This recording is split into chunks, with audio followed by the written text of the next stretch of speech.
90 লক্ষ নিউরনের ভার্চুয়াল মস্তিষ্ক বানালেন বিজ্ঞানীরা। বিশ্বের অন্যতম শক্তিশালী সুপার কম্পিউটার ব্যবহার করে বিজ্ঞানীরা একটা অত্যন্ত বিস্তারিত ভার্চুয়াল মস্তিষ্ক তৈরি করেছেন একটা ইঁদুরের।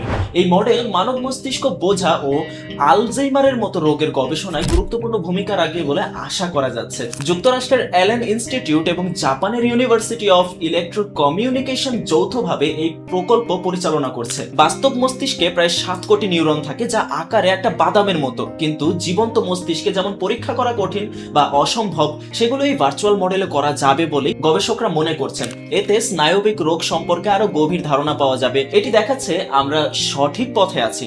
পর্যাপ্ত কম্পিউটিং শক্তি পেলে আরো বড় ও নির্ভুল মস্তিষ্কের মডেল বানানো সম্ভব। এই গবেষণার ফলাফল যুক্তরাষ্ট্রের অনুষ্ঠিত SC25 সুপার কম্পিউটিং সম্মেলনে উপস্থাপন করা হয়। তো টেকনোলজি যেভাবে এগিয়ে যাচ্ছে, মনে হচ্ছে সামনে চিকিৎসা বিজ্ঞানে বিশাল একটা ধাক্কা আসতে চলেছে। আপনার মতামত আপনি কমেন্ট করে জানাতে পারেন। ভিডিওটা লাইক করে, শেয়ার করে, সাবস্ক্রাইব করে ফেলুন।